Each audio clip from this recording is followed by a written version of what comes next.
یہ جو اس وقت طالبان ہیں، یہ حضرت شیخ الہند رحمۃ اللہ علیہ کی تحریک سے جو لوگ جڑے ہوئے تھے آزادی ہند کے لیے اور آزاد قبائل کے اندر کام ہو رہا تھا، یہ ان کی اولاد یا اولاد کی اولاد ہیں۔ اس لیے یہ اپنا امام ان کو بناتے ہیں، یہ کہتے ہیں کہ وہ جس طرح انہوں نے اپنی ساری زندگی ملک کی آزادی کے لیے، یعنی استعمار غیر طاقت کے چنگل میں ملک پھنسا ہوا تھا، آزادی کے لیے کام کیا تھا، اسی طریقے پر ہم بھی ان کے راستے پر چل رہے ہیں۔ بس اتنی بات ہے۔ باقی یہ کہ وہ دیوبند کے پڑھے ہوئے ہیں، ملک کی آزادی سے پہلے لوگ تو پڑھتے تھے، مگر میں جہاں تک جانتا ہوں آج اس وقت اس میں سے کوئی زندہ نہیں ہے۔ یہ لوگ وہ ہیں کہ ان کے پڑھے ہوئے ہیں، ان کے شاگرد ہیں، لیکن اصل بنیاد یہ ہے کہ وہ یہ کہتے ہیں کہ جس طرح انہوں نے اپنی جان کو قربان کر دیا اور شاگردوں کی فوج کھڑی کر دی، جنہوں نے 10 سال جیلوں کے اندر گزارا اور ملک کو آزاد کرایا ہے، ہم بھی اپنے ملک کو غیروں کے تسلط سے آزاد کرانے کے لیے کام کر رہے ہیں۔ تو گویا کہ جو لائن انہوں نے دی تھی اور اس کے اوپر وہ زندگی بھر کام کرتے رہے، ہم بھی اسی لائن پر چلنے والے ہیں۔ لوگ یہ سمجھتے ہیں کہ یہ لوگ دیوبند کے پڑھے ہوئے ہیں، دیوبند کے پڑھے ہوئے نہیں ہیں۔ ملک کی آزادی کے بعد کہاں تھا؟ اب تو کچھ ویزا چونکہ گورنمنٹ انڈیا کی ان سے جڑی ہوئی تھی اور ان کے ساتھ ان کے تعلقات تھے، وہاں کام بھی کر رہی تھی حکومت ہند، اس بنیاد کے اوپر کچھ لڑکوں کو ویزا مل جاتا ہے، لیکن اس زمانے میں تو کسی کو بھی ویزا نہیں ملا ہے۔ لوگ یہ سوال کرتے ہیں کہ ہم گورنمنٹ کے وہاں کی گورنمنٹ کے طالبان کے سے محبت رکھنے والے اور ہم ان کے بارے میں اچھی رائے رکھتے ہیں، یہ بھی غلط ہے۔ ہم تو کسی کے بارے میں بھی کوئی رائے نہیں رکھتے ہیں، یہ تو مستقبل بتائے گا کہ وہ کیا کر رہے ہیں اور انہوں نے اپنے ملک کو کس طرح سے چلایا ہے۔ اس لیے کہ یہ ایک کھلی ہوئی بات ہے کہ جو دو چیزیں بڑی بنیادی ہیں کسی بھی حکومت کے لیے، ایک تو یہ ہے کہ ملنے جلنے والے جتنے بھی لوگ ہیں ان کے اندر میل ملاپ اور محبت کو پیدا کرے۔ آپس میں دشمنی کو جنم دینا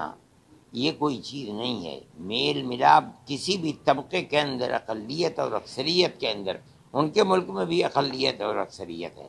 اگر وہ ہر اقلیت کے فرد اور اکثریت ایک ہی پیمانہ رکھتے ہیں، کسی کے حق کو نہیں مارتے بلکہ ملک کی ترقی کی سطح کے اندر معاشی اعتبار سے، تعلیمی اعتبار سے، رہن سہن کے اعتبار سے اگر ایک پیمانہ ہے، دو پیمانے نہیں ہیں، ہم ان کی تعریف کریں گے۔ اسی طرح سے اگر ملک میں وہ امن و امان قائم کرتے ہیں ہر آدمی کی، چاہے وہ ان کا اپنا ہے یا اقلیت کا فرد ہے،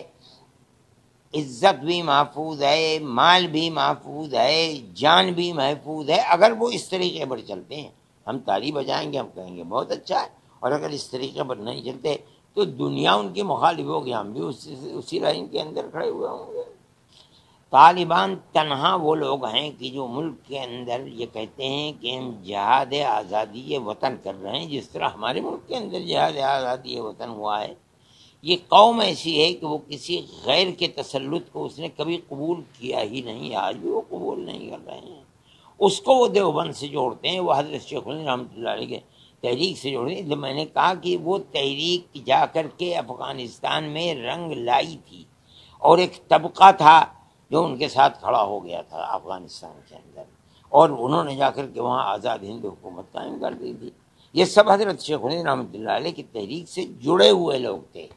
اب حضرت شیخ الہند رحمۃ اللہ علیہ کے اسی لیے جب حضرت شیخ الہند رحمۃ اللہ علیہ کے انتقال کے اوپر جو وہاں ان لوگوں نے تعزیت کا جلسہ کیا تھا، اس کے اندر افغانستان کے بالکل بالا تر اونچے سے اونچا آدمی موجود تھا، تو اس وقت کے جو حاکم تھے انہوں نے کہا تھا کہ چیزے کے شیخ الہند نہ تواں کرد آرا تمام کنم، جس چیز کو شیخ الہند پورا نہیں کر سکے اور دنیا سے چلے گئے، میں اس چیز کو پورا کروں گا۔ آج اس کا پھل دیکھنے کو آ رہا ہے، وہ قوم کھڑی ہو گئی، لیکن وہاں اقلیت اور اکثریت ہے۔ اس لیے کہ یہ جو لوگ طالبان جن کو کہا جاتا ہے، یہ سب پشتو بولنے والے ہیں، جو جنوبی افغانستان کے ہیں۔ شمالی افغانستان جو اوپر ہے اور روس کی ریاستوں سے ملتا ہے، تاجکستان اور اس کے درمیان میں تو صرف ایک دریا ہے، ادھر تاجکستان ہے، ادھر افغانستان ہے، یہاں کے لوگ فارسی بولنے والے ہیں۔ ہمارا ماننا یہ ہے کہ حکومت کامیاب جب ہے جب ان دونوں کے درمیان میں ایک پیمانہ ہو، دو پیمانے نہ ہو۔ جب یہ صورت ہوگی تو ہم کہیں گے کہ حکومت کامیاب ہے، اور اگر یہ نہیں ہوتی ہے تو ہم سمجھتے ہیں جیسے دنیا کی حکومتوں کے اندر اکثریت اقلیت کے حقوق کو مارتی ہے، یہ بھی مار رہے ہیں اور کہتے ہیں کہ اسلامی انقلاب ہے۔ یہ اسلامی انقلاب نہیں ہو سکتا۔